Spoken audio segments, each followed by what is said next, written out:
to and perhaps talk about is an overseeding machine designed and painted in England called the Sisis Contravator Lospread. And the principle of the machine is that it is mounted on the 3-point linkage, PTO drive to a gearbox, and this is in fact driving blades spaced out at 4-inch pitch underneath the machine. And again, these are constantly rotating, so they are cutting a slit in the ground, cleaning out that slit, and in the hopper here we can put different strains of grasses. We can even mix 3 or 4 different strains of grasses together and be assured that the grasses will come out as required. The grasses then fall down the tubes positioned at the back of the machine, indicated here. And I'll quickly demonstrate this.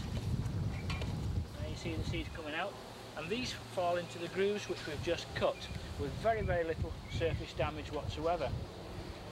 We can regulate the amount of seed in 64 different positions.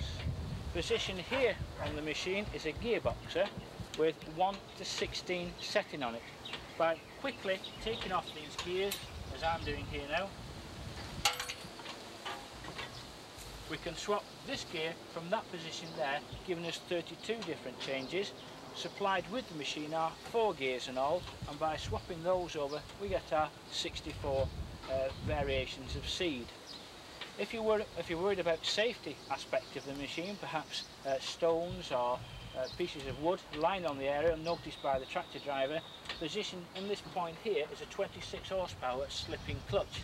This means if the operator's working on a field and he doesn't know there's a stone in it, rather than any damage incurred to the tractor or to the contravator, the clutch automatically cuts in and resets itself when the obstacle has been cleared. The height adjustment, as the tines obviously wear, it's easily done from this position here, simply by locating this bolt in various holes here. We in fact lift the wheel up to obtain our depth. I would recommend, sir, that you don't cut end slits any deeper than 3/4 of an inch. Slower germination, of course, will incur. To do a soccer pitch in England with this machine, a competent driver would take just a little over 2 1/4 hours. Thank you. You notice all the tines here are 3-pointed, which takes a lot of torque off the engine. In fact, if you was to suffer damage to one of these tines, it's simply the matter of releasing a bolt here and a bolt there, and the tine simply slides off the square shaft. So one doesn't have to strip down a lot of the machine to replace one existing tine. The only recommendation I would make, sir, is that if you are replacing a new tine, that you grind it or saw it off so it is exactly the same length of the rest of the tines. You would obviously have a deeper slit on that tine than the rest. Is via these 4 neoprene rubber rollers, and if you feel at them, sir, they're very, very soft, and we've designed it this way so that the husk on the seed isn't damaged when it is fed through. And to raise a point, the point what you said a moment ago, sir, over 3 or 4 strains of grasses being put in, you'll notice this rolling action here will in fact integrate the seeds together.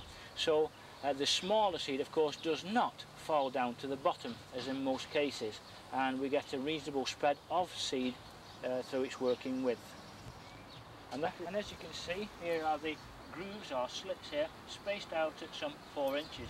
And as you can see in the bottom here, sir, is the seed, which of course will get a quicker germination. It will reap the benefits of moisture and of course being protected by the sun.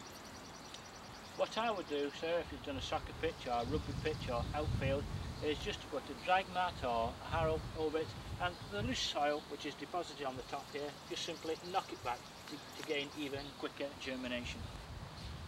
It's been our pleasure to run a demonstration of our complete hydromain system and 1 or 2 other Sisis units here on Long Island for the very first time, in conjunction with our good friends Turf Specialist Corporation of Holbrook. Yeah, Fairway. We expect to be coming over here many more times and introducing machines as they become available. But for the time being, we have put forward the 2 versions of our hydromain system, which have been available for some 2 years over here, and in that time we have had acceptance from many countries around the world. The Hydromain 17 was preceded by the Hydromain 14, and we are now looking at machines using machines on the ground as far afield as Japan and the Far East, in Australia and New Zealand, in South Africa and most European countries. Although the Hydromain was initially developed as a golf course maintenance machine, it's now available for all sorts of other types of turf surfaces such as soccer, and we are even looking at baseball diamond maintenance. One or two units which we developed in England for non-turf surfaces are being looked at, and particularly a version of the Sisis TruePlay, which is a combined rake, loop, roller, brush. Could be very, very important indeed for the maintenance of baseball diamonds over here in the USA. I believe that there is no mechanised means of maintaining such areas, most of the work being done by hand, but we think that within a very short time a unit may be available with the Hydromain system, which would suit very well for you. Us in turf maintenance in the UK, and we're now happy to be over here in the United States with our program.